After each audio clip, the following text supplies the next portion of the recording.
के लाजपत नगर के central market park में केंद्रीय मंत्री मीनाक्षी लेखी द्वारा प्लास्टिक की बोतलों को रिसाइकिलिंग करने वाली मशीन का उद्घाटन किया गया। इस मशीन के जरिए प्लास्टिक की बोतलों को मशीन में डालकर उसे रिसाइकिल किया जाएगा। वहीं एमसीडी की तरफ से G20 शिखर सम्मेलन के मद्देनजर G20 के स्थानों पर ऐसी मशीनें लगाने की योजना बनाई जा रही है।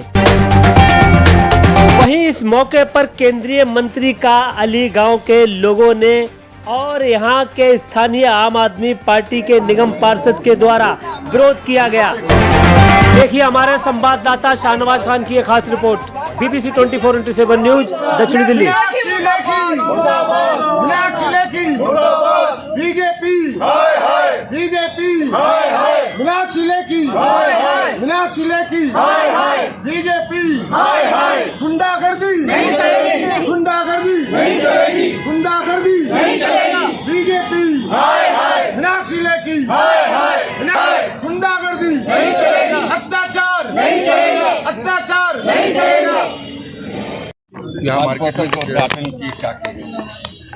यही कहूँगी कि जो प्लास्टिक है वो एक बहुत बड़ी समस्या है पूरे देश के लिए, पूरे क्षेत्र के लिए।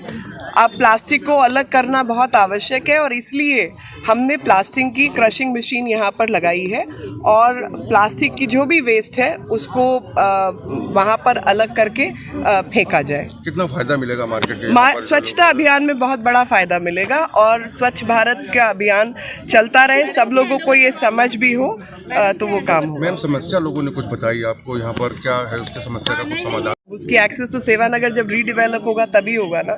अलीगंज में हमने बोला इनको कि अगर कोई ज़मीन है तो आप बता दीजिए, हम कम्युनिटी सेंटर बनवा देते हैं आसपास। तो बाकी कोई ज़मीन नहीं है तो फिर वही ना भाई साहब, अब अलीगंज में ज़मीन नहीं, आपको मेरे को साउथ एक्स में बनाना है तो नहीं संभव हो सकता, लेकिन हाँ साउथ एक्स का आपके लिए खुला है, आप इस्तेमाल कर सकते हैं। नमस्कार, हमें कल जानकारी मिली कि निगम पार्षद जी को यहाँ एक इनॉग्रेशन में आना है। मीनाक्षी लेखी जी इनॉग्रेशन करना चाहती है तो डीसी साहब चाहते थे कि काउंसलर मैडम भी वहाँ पर उसका पार्ट बने। कल हमें एसएस का फ़ोन आया सैनिटेशन डिपार्टमेंट से कि मैडम अब नहीं चाहती हैं कि आप आम आदमी पार्टी से काउंसलर हैं तो आप इस इनॉग्रेशन का पार्ट बने। हमने कहा कि अगर एमसीडी इस इनॉग्रेशन को करा रही है और एमसीडी ने परमिशन दी है और एमसीडी की ज़मीन का इस्तेमाल हो रहा है और किसी पार्षद क्षेत्र के अंदर कोई इनॉग्रेशन होने वाला है, चाहे वो किसी भी पार्टी का सांसद हो, विधायक हो, उसको इस तरह की भाषा और इस तरह के व्यवहार की हमें उम्मीद नहीं थी मीनाक्षी मैडम से। और इस छोटे से बॉक्स के लिए अगर एक सांसद अपनी कुर्सी छोड़ के यहाँ तक आ सकती है तो जो सेवानगर के अंदर 300 से ज़्यादा दुकानों को तोड़ा गया, सांसद जी एक दिन भी क्या उनसे पूछने पहुंची कि आप लोगों का घर कैसे चल रहा है, आप लोगों के बच्चे कैसे पढ़ रहे हैं, आपके घर में खाने के लिए कुछ है? वो जो वहाँ पर 2.5 से 3 लाख की आबादी आज परेशान है, डिफेंस कॉलोनी, लाजपत नगर, जंगपुरा के लोग परेशान हैं, कोटला के लोग परेशान हैं उस सेवानगर के रास्ते को बंद होने की वजह से। क्या एक बार जानने की कोशिश करी? सांसद केवल एक ही चीज़ जानता है, मोदी के नाम पे वोट पड़ा है, नहीं तो गली का एक छोटा सा चुनाव जीत के दिखा दे, मैं अपना नाम बदल दूँ। मीनाक्षी लेखी को अपने साउथ एक्स पार्ट 2 की बता दूँ मैं, आप साउथ एक्स पार्ट 2 में जाके देखें, इनके घर के आसपास का एरिया साफ रहता है, बाकी का कहीं एरिया साफ नहीं रहता। क्यों रहता है? सिर्फ डर की राजनीति। आज इनॉग्रेशन के नाम पे इतनी सारी पुलिस फोर्स को इकट्ठा कर लेना ये बताता है कि ये अब डरने लगे हैं, क्योंकि लोग इनसे जवाब पूछने लगे हैं कि आपने पिछले 10 साल के अंदर क्या किया। आज छोटे से डब्बे का इनॉग्रेशन करने आ रहे हैं क्योंकि अगले साल चुनाव है। इन्हें लगने लगा है कि लोग हमसे सवाल पूछेंगे, मोदी से भी सवाल पूछ रहे हैं तो मैडम से भी सवाल पूछेंगे कि आप 10 साल के अंदर ये बता दें कि हमारे क्षेत्र के अंदर क्या काम किया। आज ये पूछ रहे हैं कि अलीगंज गाँव के अंदर बारात घर के लिए जगह कहाँ है, क्या अलीगंज गाँव के मकानों को तोड़वाना चाहती है मैडम? ये बता दें कौन से वाले क्षेत्र को तुमने टारगेट पे ले रखा, कौन से एरिया को तोड़ के तुम बारात घर देना चाहती हो? आज से पहले तो आपने पार्क बना के दिया, लोगों को धोखा दिया, हम लोगों को कहते रहे कि आप लोगों का केवल और केवल इस्तेमाल हो रहा है, वोट की राजनीति करी जा रही है, बूढ़ी बूढ़ी माताओं को बेवकूफ़ बनाया गया, वो पार्क बना दिया गया जिसमें आज जेसीबी चला के पूरा पार्क तोड़ दिया गया है। आज कह रहे हैं कि वो वाला बारात घर इस्तेमाल कर लेना। मैं बता देना चाहता हूँ एनबीसीसी और किसी भी पार्क को इस्तेमाल करने से पहले, बारात घर के लिए इस्तेमाल करने से पहले पहली प्रायोरिटी वहाँ के रहने वाले अलॉटी की होती है, उसके बाद किसी की होती है। हमें पूछना है जगह कहाँ है? अरे नाले के ऊपर पूरा का पूरा माखन के टाइम पे सारे पार्कों को टाप दिया गया। अलीगंज और पिलंजी के सामने इतना बड़ा नाला है, आप पाट दो ना, आप टाप के उसको पूरा का पूरा फ्लाईओवर क्रिएट करके वहाँ बरात कर दो, पार्किंग दो। कौन सी जगह ढूंढती हैं मैडम? कभी क्षेत्र में आके जगह देखिए, आपको जगह देखने को बहुत मिलेगी। आप बड़ा आसान है कह देना कि ज़मीन खरीद लो, कौन पैसे देगा? क्या इसी चीज़ के लिए वोट दिया था? क्या यही आशा थी कि विकास के नाम पर आप लोग वोट ले जाओगे और जब विकास की बात हम करेंगे तो हमें ये कह दिया जाएगा कि पैसे इकट्ठे करके ज़मीन खरीद लो? अरे ज़मीन ही खरीद लेंगे तो तुम्हारी क्या ज़रूरत पड़ेगी हमें? किस बात के लिए वोट मांगने आए थे? ये भाजपा वाले केवल और केवल वोट की राजनीति करते हैं, झूठ की राजनीति करते हैं, और उसके बाद जब इनके घर चले जाओ तो अपने गेटों को बंद कर लेते हैं और पुलिस का इस्तेमाल करके लोगों को गुमराह करने का काम करते हैं। मेरा नाम ईश्वर वर्मा है, मैं अलीगंज गांव का निवासी हूँ।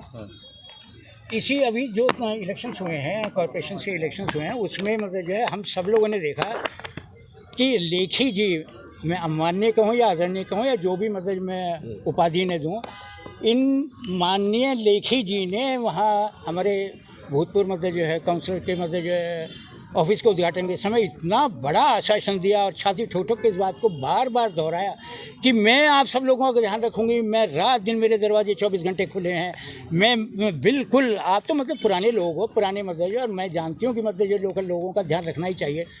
लेकिन अभी मतलब जो महीने 2 महीने ही हुए, अभी तो मतलब जो हाँ बहरहाल मतलब जो मेयर और डिप्टी मेयर अपने आसन पर भी नहीं बैठे हैं, इनका पूरा ही रंग बदल गया। अरे आप मतलब जो सड़क से निकल के तो देखो, जिस सड़क से मतलब जो हमारे छोटे छोटे बच्चे स्कूल जाते वक्त निकलते हैं, स्कूल के बाद निकलते हैं, हमारी लेडीज़ मतलब जो घूंघट डाल के मतलब जो है सब्जी वगैरह मतलब जो खरीद फरोख्त के लिए निकलती हैं, और इतना कांगेशन हो गया ट्रैफिक का। रिक्शाज हैं, ई रिक्शाज हैं, और ये क्या नाम ऑटोज़ हैं, और फिर सभी तरह का ट्रैफिक। उसमें का व्यवहार तो मतलब पुलिस वाले देखा नहीं, आप धकेल रहे थे, मतलब खींच रहे थे, सुनने को तैयार नहीं। मैं कह रहा हूँ, मैं रिक्वेस्ट कर रहा हूँ आपसे, हाथ जोड़ के प्रार्थना कर रहा हूँ कि भाई मैं सिर्फ एक ही बात कहूँगा, मुझे सिर्फ 2 मिनट दे दीजिए। वो सुनने को तैयार नहीं है। अरे भाई आप मतलब नई दिल्ली की मतलब MP हैं, सिर्फ मतलब जो यहाँ डिफेंस कॉलोनी जहाँ हम खड़े हैं, कि इन लोगों ने ही आपको नहीं जिताया है, हमने भी आपको वोट दिया है। और सिर्फ इस रोड के भीषण पिछा मार के परे चले जाइए और इधर चले जाइए, एक और स्वर्ग है, एक और नरक का मतलब नारकी दृश्य उत्पन्न होता है। ऐसा क्यों? आप क्या हमें ये भी अधिकार नहीं कि हम अपनी व्यथा को आप तक पहुँचा सकें? क्या इसमें भी मतलब आपको सुनने में भी कोई परेशानी है? पहले तो आप मतलब जो पता नहीं क्या क्या मतलब जो बन जाते हो, बहन जी बन जाते हो, माता जी बन जाते हो, दादी जी बन जाते हो, और अब मतलब जो हम आपके मतलब लिए तुच्छ प्राणी हैं। मैं आपका नमस्कार जी, मेरा नाम है बच्चू सिंह। बच्चू जी, अरे जवाब नहीं है इनके पास, आ जाओ, इनके पास कोई जवाब नहीं है। बोल रहे हैं, काम तुड़वा लो, फिर बलात्कार बनेगा। बोलिए आ जाओ। नमस्कार, मेरा नाम बच्चू सिंह है। आज हमें पता चला हमारी सांसद मीनाक्षी लेखी जी यहाँ पे किसी डस्टबिन का उद्घाटन करने के लिए आई हैं, तो आज हमें बड़ा शर्म सी महसूस हो रही है कि उनके लिए डस्टबिन का डब्बा का उद्घाटन करना इम्पोर्टेंट है, और हमारे जो गांव का भविष्य है खराब हो रहा है उसको देखना अनिवार्य नहीं समझा उन्होंने। ये डस्टबिन का उद्घाटन करना अनिवार्य हुआ। आज हमने उनके सामने फेस टू फेस खड़े होकर 2-4 सवाल किए थे, जिनका उन्होंने नकारात्मक जवाब दिया। क्या समस्या थी? किस जो समस्या थी, हमारे गांव में ना तो कोई पार्क है, ना ही कोई बारात घर है, ना ही कोई ऐसी जन सुविधाएं हैं, डिस्पेंसरी है, ऐसी कोई सुविधाएं नहीं है जिनके कारण हम लोग कह सके कि भी हम हिंदुस्तान के वासी हैं। इलेक्शन के टाइम पे हमारी लेखी जी हमारे काउंसलर के साथ आई थी, उन्होंने हमें बड़ा जोश खरोश के साथ आश्वासन दिया था कि मैं आपकी बेटी हूँ, आपकी बहन हूँ, मगर आज जैसा उनका व्यवहार देखा उससे नहीं लग रहा कि ये तो उन्होंने हमें उल्लू बनाया। इससे ये अंदाज़ा लगाया जा सकता है कि इन्होंने हमारा उस समय पे मिसयूज़ किया, और आज उसका रिजल्ट हमारे सामने आ गया। इन्होंने कहा कि पार्क नहीं मिलेगा, पार्क अपनी ज़मीन खरीद के लाओ। किस जगह रहते हैं आप लोग? मैं कितनी पॉपुलेशन है वहाँ पर? मैं अलीगंज गांव में रहता हूँ। हमारे 4-5 गांव हैं, अलीगंज, कोटला, खैरपुर, जोड़बाग, पिलंजी, और हमारी कम से कम 2-2.5 लाख से भी ज़्यादा की पॉपुलेशन है। तो कुछ बोला इन्होंने समस्या को लेकर? समस्या के लिए इन्होंने कहा कि आप ज़मीन ले आओ खरीद के, और पार्क मैं बनवा दूंगी। जब ज़मीन ही हम खरीद के लाएंगे तो आपको हीरो क्यों बनाएंगे? पार्क भी हम ही खुद बनवा लेंगे। और ये ज़मीन किसकी थी? देश आज़ाद होने से पहले ज़मीन हमारी ही थी, जो देश आज़ाद होने के बाद गवर्नमेंट के हिंदुस्तान के पास चली गई। हिंदुस्तान के बाद कांग्रेस का राज आया, कांग्रेस ने हमें सब चीज़ यूज़ करने का मौका दिया। आज कांग्रेस नहीं है, बीजेपी आ गई है, तो बीजेपी वालों ने हमसे सारे अधिकार छीन लिए। क्यों भाई, हम पाकिस्तान से आए हैं क्या जो हमारे साथ ऐसा दुर्व्यवहार हो रहा है? हमारे कोई सवाल का जवाब नहीं दे रहे। हम आपसे सवाल कर रहे तो आप हमें बदतमीज बता रहे हो। ये तो गलत बात हुई ना आपकी।